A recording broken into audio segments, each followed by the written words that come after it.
Hi folks, welcome back to The Addicted Bookworm. Alrighty, so I hope all of you have been having a really great day and stuff. Yeah, I'm off today.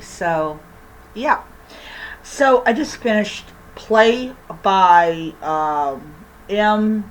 Patrick Fluffy or Furry. Weird last name. Weird last name. So Play is a so first and foremost, I must say that this book was just weird. It was weird. It was weird. um, and I will explain why it was weird. So, first of all, it was not just weird, it was annoying. And I will tell you, it was the mother who happened to be annoying. So, Jack had a brother called Joey. And Joey died, and Jack and his family have been haunted by his death. More I should say, the mother has been. Not today. The mother's been, and it has been transferred over to Jack.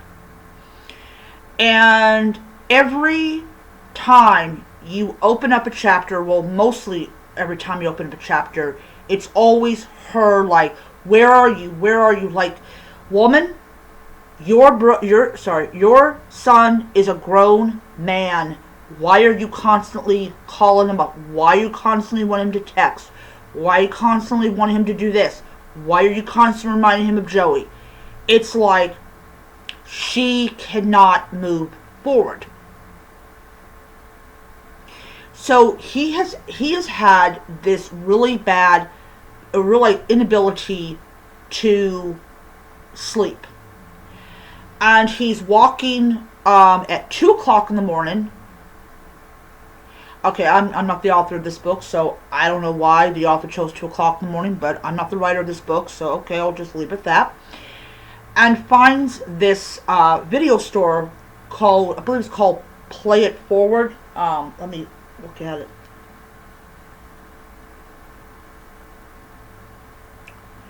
Play It Again video. And here's the thing about Play It Again video. It should not exist in a world where people are streaming, and where, physical media is going away. These kinds of stores don't exist anymore because people have moved on to flashier and better things. At least on the surface they think it's flashier and better, but in reality it's not. And you know what I'm talking about. So Jack goes in there, and he is drawn to the horror section, and he gets a movie. Well, he doesn't have a VCR. That's the only thing that's on here is VHS tapes. And I'll explain the reason why there's VHS tapes only in a moment. So, during the course of this book, Jack loses sleep. Jack has no idea what's going on. And then there's these alerts about somebody's going around and hurting people.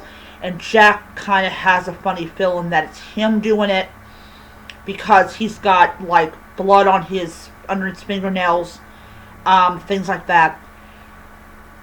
But every time he goes in there to return a tape, he always gets another tape. He cannot stop renting movies from this video store. It becomes really fast that he's addicted to the past. He's addicted to the comfort of the past. He's addicted to the nostalgia. This is a time when Joey was alive. This is a time when things were simpler, that we weren't so connected to the world. But mostly it's about Joey. He cannot let go of the grief. He cannot let go of his nagging mother. He literally cannot move forward.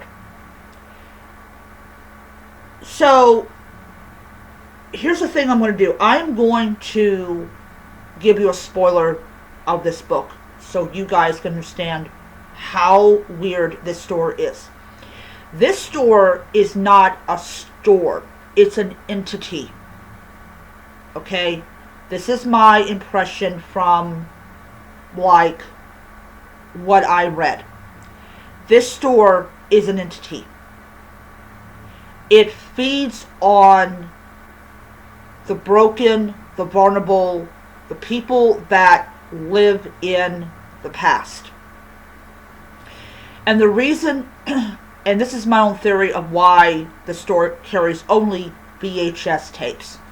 Because VHS tapes are part of the nostalgia. If you go into any secondhand store, I went into one with my brother like months and months ago. This is like when it was cold out because there was a mention about a rupture. VHS tapes are tied to a certain period of time.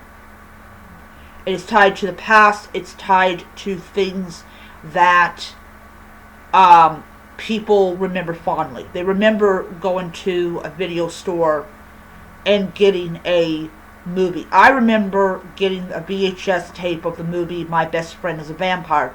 And this was a time when Blockbuster did not realize that their days were numbered. They were transferring all this stuff over to DVD. And then later on, of course, Blu-ray. But they never got a chance to because they went out of business. But I still remember going into Blockbuster. I lived like a block away from Blockbuster. And going in there and the nostalgia of the VHS tapes and how they harken back to a time when things were so much more simpler and simplistic. And for Jack, he cannot let go of the past. Every horror movie that he watches, he remembers watching it with Joey. Then, of course, his annoying mother over and over and over again. But as I said, this is an entity. And when he finally gets sucked into what is called the inventory, he discovers that there are tapes with his name on it. And Jack's Grief, Season 1. And the thing about it is that Jack ends up confronting the clerk who started all of this, and he is actually a husk of, he has no eyes. No eyes at all. His time as a clerk is over. And so Jack is there to replace him as the next clerk. And sure enough, no sooner does Jack put on he doesn't put on the vest, his clothes become the uniform. There is a woman who walks in. She is crying. She is vulnerable. And she's the kind of customer the inventory is looking for. Absolutely a weird video. Weird book. This is a weird video. It was okay. It was not my favorite, but it was okay. And I'm going to be absolutely honest. My rule is if I give a book 2 stars, 3 stars or less, I'm not going to buy it as a physical edition. I'm just not going to buy this book as a physical edition. It's just not something that I can see myself picking back up. Alright, so anyways, if this is more a thing of like a business that's literally an entity, then you go ahead and have fun with it. This also does explain why the business is not robbed, because the business is only for people that the inventory can harvest. Anyways, so yeah, bad guys, bad guys, no. Alright, so anyways, that's my video. I will see you guys next time, and until then, keep reading your books.